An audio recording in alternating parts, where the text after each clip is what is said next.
ما ایره میخواهیم که صبح حاضر باشه اسبا بدون کدام میکسچر ایران که استفاده کو چیز باید میکس نشنه. Chapter 14 of the Adventures of Khoja Nasreddin. All day he heard their stealthy steps behind him.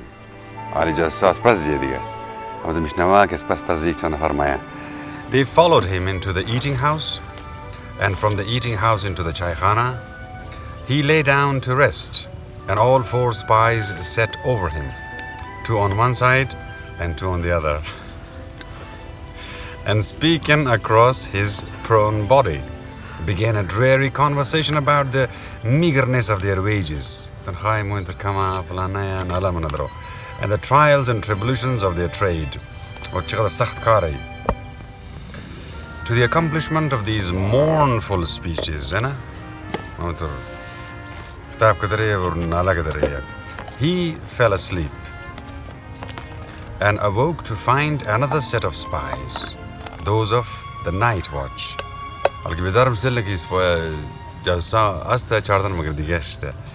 Night shift wala. Clad in the grey garb of invisibility, sitting over him, and the conversation of these night spies was the same as that of their day mates.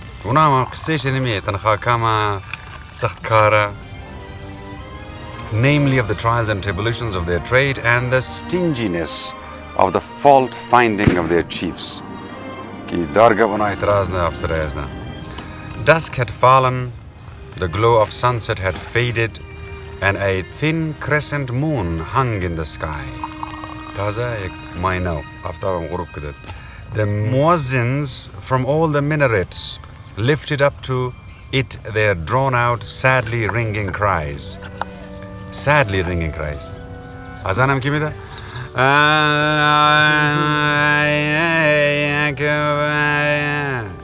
Sad ringing voices. Khoja Nasreddin began to prepare for his evening sitting. He uncorked his gourd, poured some of the magic water into the cup, dipped his fingers into it, sprinkled the oiled wick, then lit it. The corner of the chaikhana was illuminated by a pale, flickering light.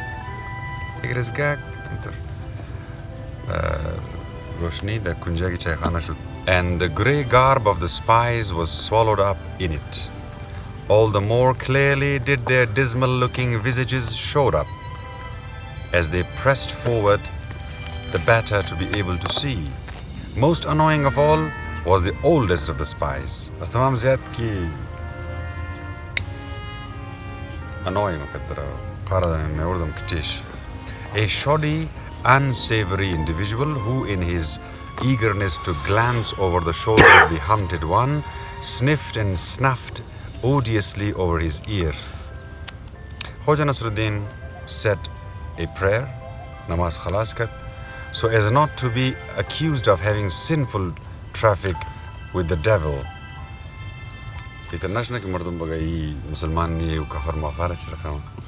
Then opened the Chinese book and pored over it thoughtfully.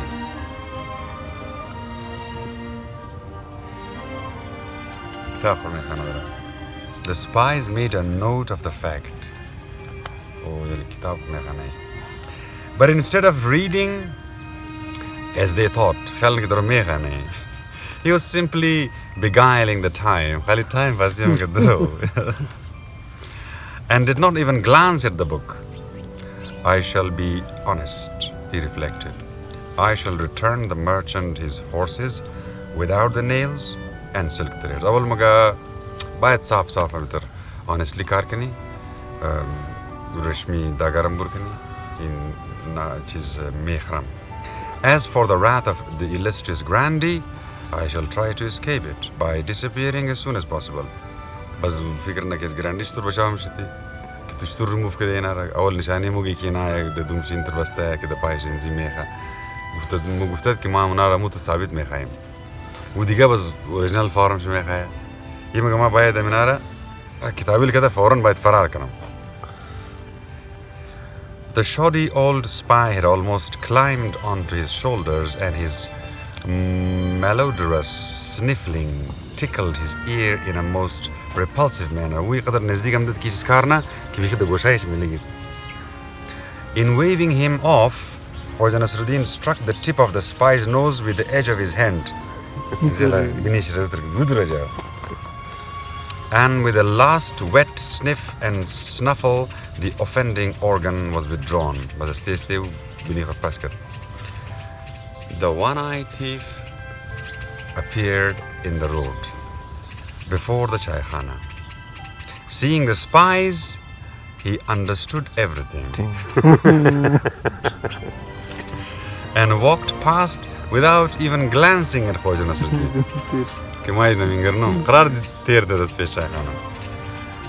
A minute later, a light tap could be heard under the dais of the chaikhana.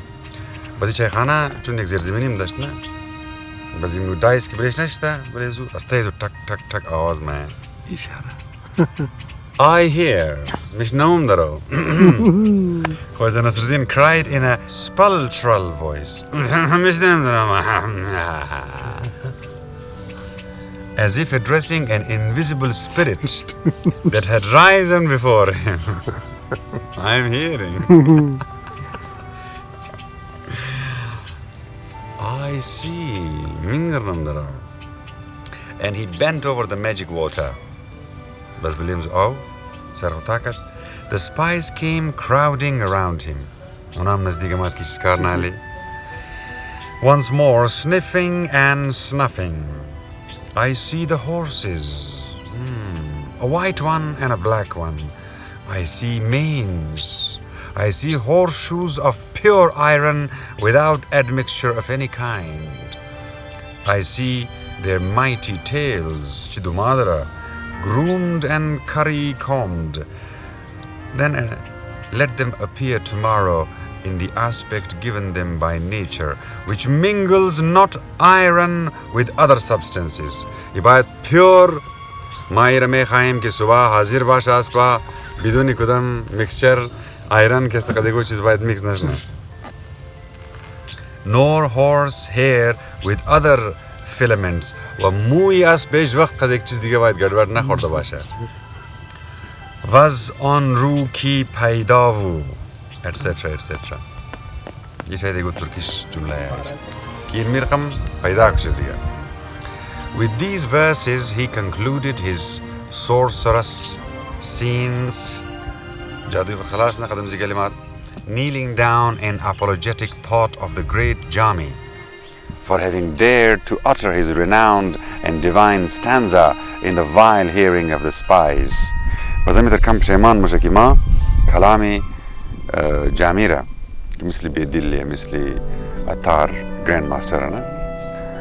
कि वो आखिरी जुमला की गुफ्त was on रा की पैदावो वो चीज़ जुमले जामिया बताया गुफ्ती द गोशी कंडेज नामा खामा और खानदम कम शैमाना अफसोस बना whom it behooved to hear not save the bowls of jackals and the screeching laughter hyenas. मेरे गोश ना गुफ्ती निमी शगाल मगाल आवाज़ मवाज़ शगाल खूब फीटा शेर बरेज़ना की में गाना. But those spies had never tasted the fruits of Jami. And took his verses to be a magic incantation. The name of the poet thereof was not defiled through being reflected in the mind of the spies.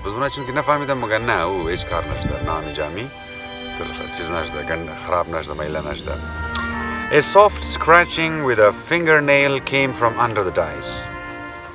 Soft scratching?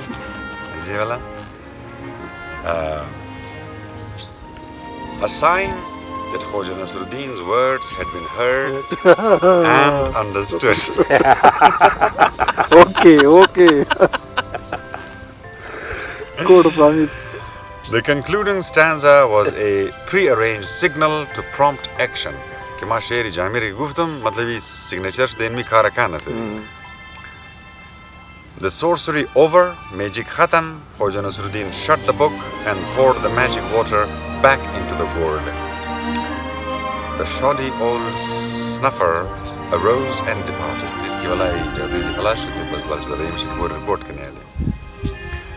obviously to make his report. The other 3 spies remained. Actually, مرة فقط report करना दिएش मंदा कि दिगश करने. Meager was their perfidious catch. Cheese पैदा कर. And little did they detect beyond the fact that the one spied on had drunk his tea, smoked his hookah, then laid down and slept until the morning. Sir के बाद खोजा नस्रेद्दीन नहीं करा कर. فاهمين؟ एक गिलास चाय खुर्ज़त, होके खुरम ज़त बस बकरार खाओ करता सुबारा. The night passed. यारस्तीन दिशते एज करना मरज़. Never had there been such a crowd of people on the bridge of the beheaded. يقدر رشكش زبيج نشطة بدبليزي بريجي سرقلم. As there was on that sunny May morning. Maya تازه دیگه بهار آمده اور آفتابیه. That day the horses were to be found. روزی که باید اسباب پیدا میشد. The whole city flocked to the bridge. یعنی تمام شهر برش داده پیش از پل. Both banks of the Sai were crowded. Sai دریا هر دو طرف شد. And the roofs of the houses around were gay with the colored shawls of the women. اونا هم فهمیدی خد چادرای رنگ برنگی خوله چتا بال جدا خطنوم تماشانه کی چخسه امروز. The grandee and the merchant had been on the bridge since early in the morning. واردو از تمام پیشم داریم. Where are my horses, soothsayer? Oh, Tavisgar, kujaya aspaima. The merchant shouted to Khoja Nasreddin when he appeared from a by street in the company of the spies. Just aspas pashi idhar maya diya, Khoja. Ah, kujaya aspa. And where is my money? Paisa kujaya. Here it is, Ana paisa. The merchant said, pulling a fat purse from under his girdle, 10,000 in gold.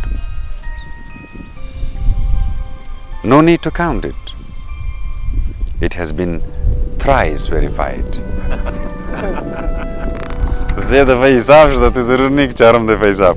Khoja Nasreddin leisurely untied his bag, got out the Chinese book, and seated himself upon his carpet. The grandee looked on from afar with a heavy, stony stare. The merchant was quivering with eager excitement. Quick, moaned he in a languishing voice. Why do you dawdle, soothsayer? Khoja Nasreddin returned him no answer. He seemed to be deeply engrossed in his book.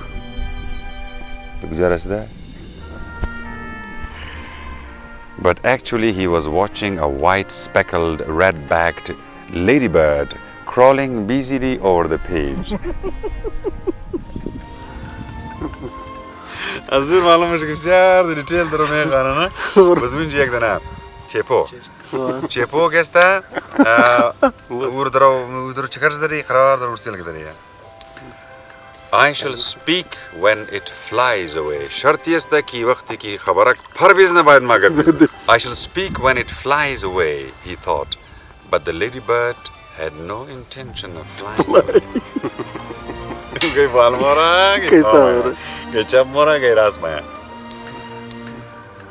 It crawled about, journeying from page to page. Alu page ki daur mein dia. بس قرار بالم شازورا ده دي page معايا بس هي SPASS زو checkers دريا بس دي page مغو. Then got under the cover when it apparently saw fit to revive its spirit with a short doze in a choky darkness. The merchant groaned, clutched his heart and trembled. And his cheeks were losing their roundness of aspect before one's eye.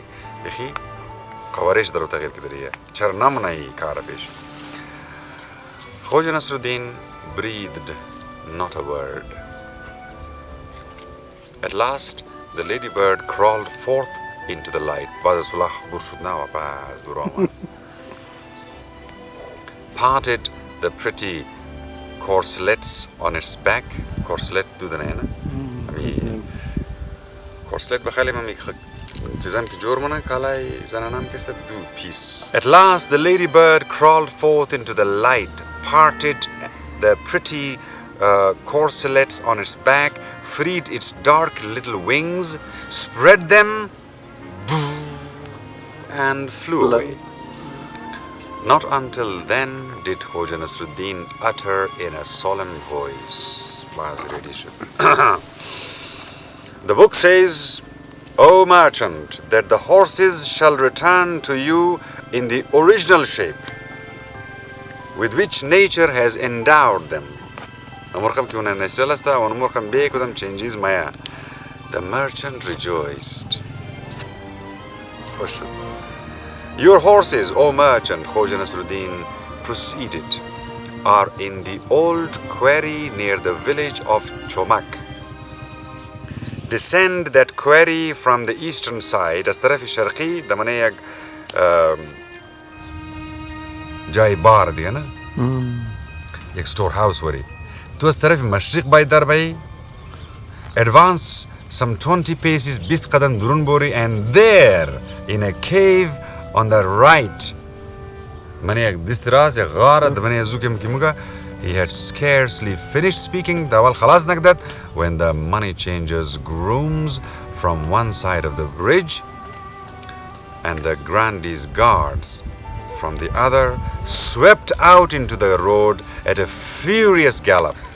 Whooping and whistling, the crowd parted before them, let them pass, then closed up again. The horsemen disappeared. Aliyar Nafriyai Grandiwa, any guards was Tarafazuki Nafriya.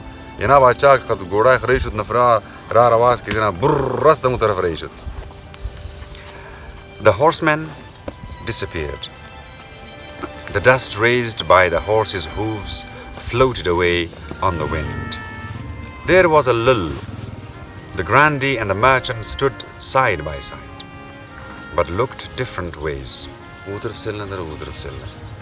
each agitated by his own thoughts and hopes.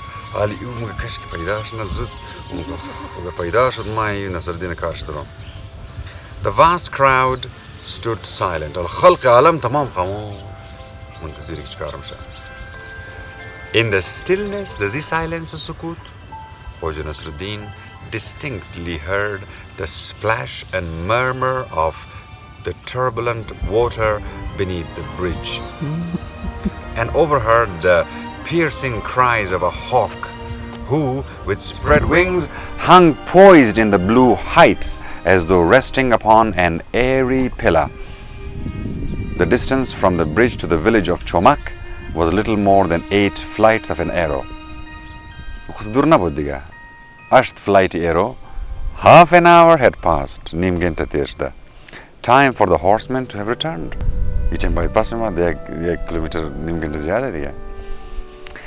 By little and little, a stir, the hum of voices and laughter arose among the crowd. As the crowd garmish the Bandari crowd shurumsha. The money changer was on the hot embers of expectation. He started at every sound. The grandee, on the contrary, preserved an air of arrogant calm, only his high heels tapping occasionally on the flagstone. From the top of a tall plane tree, whose shadow covered half the bridge, there came the shrill cry of a small boy. They're coming! There was a great stir among the crowd. And at the opposite end of it, Khoja Nasreddin beheld, Khoja ne dekha, the returning horsemen. Kiswara daro pasmaya. No Arab horses. Zna goda ijniya. Brezu pazuki una burshda. Either white or black were with them. Before Khoja Nasreddin had time to wonder, at this unexpected turn, he was seized and dragged off by the guards. Wait! I conjure you by Allah, wait! Shouted the money changer. The horses were in the cave. Here is the burdle that had been found there. Release the soothsayer. He is near the truth.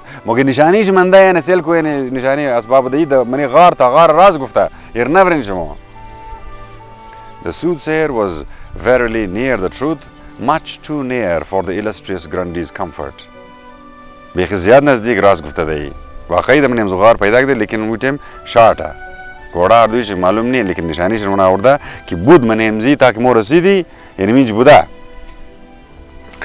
In vain did the merchant shout and scream. The guards were not to be stayed, not to be checked in their headlong career.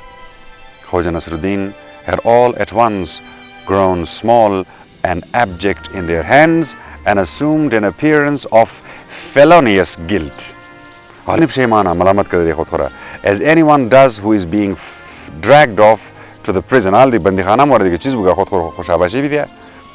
The last he saw upon the bridge was the Grandee with his head thrown back haughtily.